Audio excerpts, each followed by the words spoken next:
पाएं हर खबर सबसे पहले सिर्फ लाइव टुडे पर। सब्सक्राइब करें और बेल आइकन दबाएं।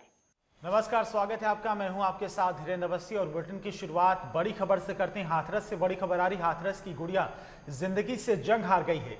दिल्ली अस्पताल में इलाज के दौरान मौत हो गई है। गैंगरेप के बाद बहुत बुरी तरह तड़पाया गया था। दरिंदों ने जुबान काटी थी और गर्दन मोड़ दी थी। 14 सितंबर से जिंदगी की जंग लड़ रही थी। पुलिस ने 8 दिन बाद गैंगरेप की धारा बढ़ाई और सभी 4 आरोपियों को गिरफ्तार किया जा चुका है। लेकिन दुखद खबर ये कि जिस लड़की का रेप हुआ था वो लड़की दिल्ली अस्पताल में इलाज के दौरान उसकी मौत हो गई। तो हाथरस की गुड़िया जिंदगी से जंग हार गई है। दरिंदों ने जुबान काटी थी, गर्दन मोड़ दी थी। बहुत बुरी तरीके से गैंग रेप किया गया था और 14 सितंबर से जिंदगी और मौत के बीच में अस्पताल में जंग लड़ रही थी। पुलिस ने 8 दिन के बाद गैंग रेप की धारा बढ़ाई थी। फिलहाल सभी 4 आरोपी गिरफ्तार हो चुके हैं, लेकिन जिस लड़की का रेप हुआ था वो जिंदगी से जंग हार गई है।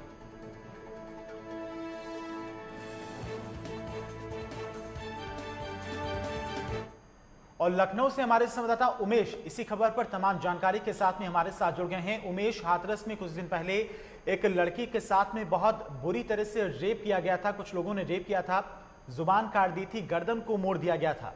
अस्पताल में 14 सितंबर से जिंदगी और मौत के बीच में जंग लड़ रही थी, लेकिन आज उसकी मौत हो गई है। हालांकि जो आरोपी थे उन्हें गिरफ्तार किया जा चुका है।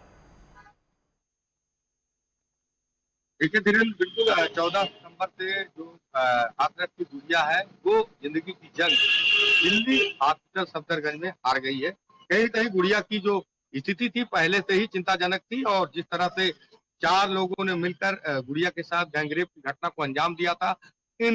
वैसे तो इन आरोपियों को पुलिस ने हिरासत में लेकर इन्हें जेल भेज दिया, लेकिन जिस तरह से जो हाथरस की गुड़िया थी उसका जो आज जिंदगी से जंग लड़ रही थी वो हार गई। तो ऐसे में कहीं ना कहीं जो ये घटना हुई थी बहुत ही हृदय विदारक घटना थी। जिस तरह से जो दुस्साहित घटना कही जाएगी कि जो ऊंची जात के लोग थे उन लोगों ने गैंगरेप किया था गुड़िया के साथ, और साथ ही साथ जो निर्मम हत्या को फलीभूत करने के लिए उन लोगों ने उसकी गर्दन को मुड़ेड़ दिया था।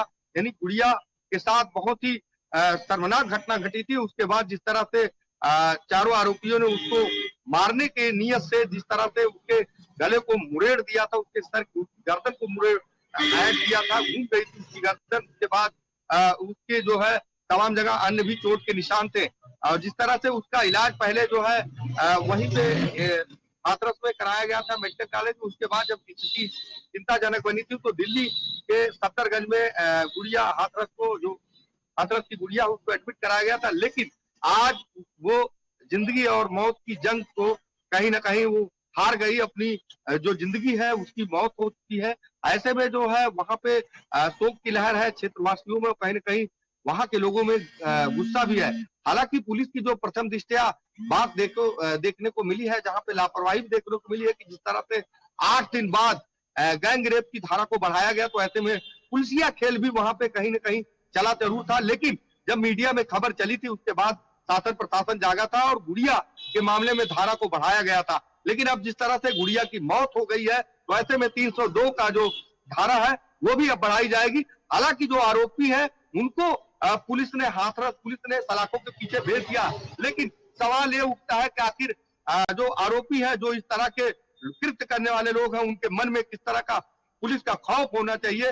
शायद इसकी कमी हो रही है और इसको कहीं ना कहीं बूथ पेट्रोलिंग के माध्यम से और पुलिस की गश्त के माध्यम से पुलिस का इकबाल बढ़ाया जा सकता है। हालांकि जिस तरह से उत्तर प्रदेश के मुख्यमंत्री तमाम बार कानून व्यवस्था महिला अपराध को लेकर लगातार निर्देश दे रहे हैं और इस बात का भी जोर वो दे रहे हैं कि फूड पेट्रोलिंग और पुलिस के इकबाल को लेकर समाज में कहीं ना कहीं अपराधियों के मन में भय जरूर होना चाहिए।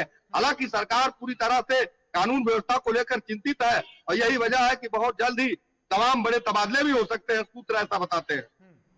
जी उमेश, जिस तरह से पुलिस कार्रवाई करती है, पहले घटना होती, फिर आरोपियों को गिरफ्तार किया जाता है, फिर कुछ दिन बाद आरोपी खुले में घूमने लगते हैं, तो ऐसे में लोगों के अंदर जो इस तरह की घटनाओं को अंजाम देते हैं उनके अंदर कहीं ना कहीं डर है ही नहीं पुलिस का।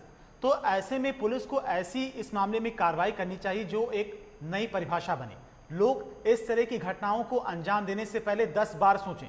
फिलहाल उमेश, तमाम जानकारी के लिए आपका बहुत बहुत शुक्रिया।